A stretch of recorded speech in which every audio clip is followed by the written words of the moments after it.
आप देख रहे हैं अनहोनी। अनहोनी में आज की कहानी हमारे साथ शेयर की है वसीम जी ने। तो चलिए बढ़ते हैं आज की इस कहानी की ओर।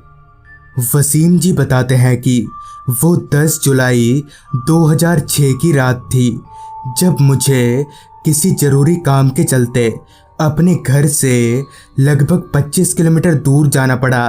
दरअसल मैं पेशे से एक मैकेनिक हूँ और मुझे एक कार को रिपेयर करने अभी जौनपुर जाना पड़ा। वहाँ पहुँचकर मैं कार को देखने लगा। लगभग 45 मिनट कार को ठीक से देखने के बाद कार की दिक्कत पकड़ में आई। प्रॉब्लम समझ आ जाने के बाद कार को ठीक करने में ज़्यादा वक्त नहीं लगा। कार को ठीक करने के बाद मैंने अपनी नज़र घड़ी पर डाली तो वक्त हो रहा था रात के 10:30 बजे का। लिहाजन मैं अपनी बाइक लेकर तेज़ी से घर की तरफ बढ़ने लगा। अब तक काफ़ी रात हो चुकी थी और मैं बड़ी मुश्किल से अपनी आंखें खोल पा रहा था, जिस वजह से मुझे बाइक चलाने में थोड़ी दिक्कतों का सामना करना पड़ रहा था। अब मैं जिस रास्ते पर आगे बढ़ रहा था वो रास्ता काफ़ी सुनसान था। उस सन्नाटे भरे रास्ते पर सिवाय मेरे कोई परिंदा भी नहीं था। हालांकि जंगल से घिरे उस पूरे रास्ते पर अच्छी खासी लाइटें थीं, पर मैं उस पूरे रास्ते पर अकेला था, जिस वजह से मेरी थोड़ी हिम्मत सी टूट रही थी। मैं अभी तेज़ी से उस रास्ते को पार कर ही रहा था कि तभी एक काली सी बिल्ली ने मेरा रास्ता काट दिया। अब उस सुनसान रास्ते पर से मेरे अलावा तो कोई गुजरने से रहा। लिहाजन मैं उस बिल्ली को गाली बकते हुए आगे बढ़ गया। मैं अभी वहाँ से थोड़ा आगे बढ़ा ही था कि तभी मेरी बाइक पिकअप छोड़ने लगी और बंद हो गई।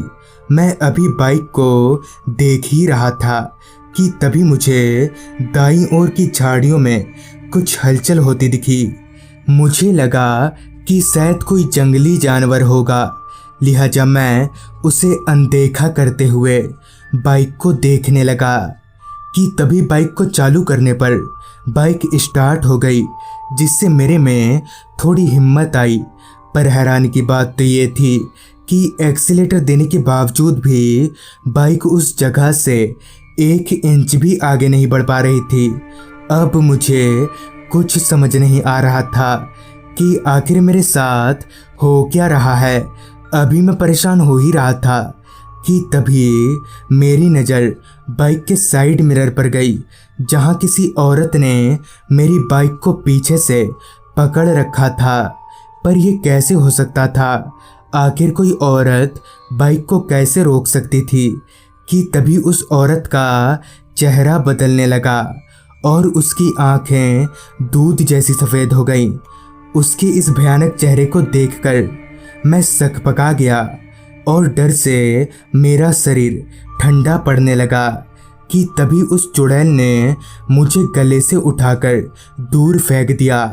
अब मेरी हिम्मत जवाब देने लगी थी कि तभी पीछे से एक कार वहां आ पहुंची, जिसके आते ही वो चुड़ैल अजीब तरीके से गायब हो गई। जिसके बाद मैंने उन्हें पूरी आप बीती बताई। सारी बात सुनने के बाद उन्होंने बताया कि वो चुड़ैल पहले भी इसी तरह कई लोगों को अपना शिकार बना चुकी है, जिस वजह से इस रोड पर अकेले कोई नहीं आता। पर आखिर उसका मकसद क्या है, ये आज तक किसी को भी पता नहीं चल पाया। तो दोस्तों, ये थी वसीम जी की भेजी गई कहानी। अगर आपके पास भी ऐसी ही कोई कहानियाँ हैं तो हमारे साथ ज़रूर शेयर करें। तो मैं आर्यन जल्द ही मिलूँगा आपसे ऐसी ही एक कहानी के साथ।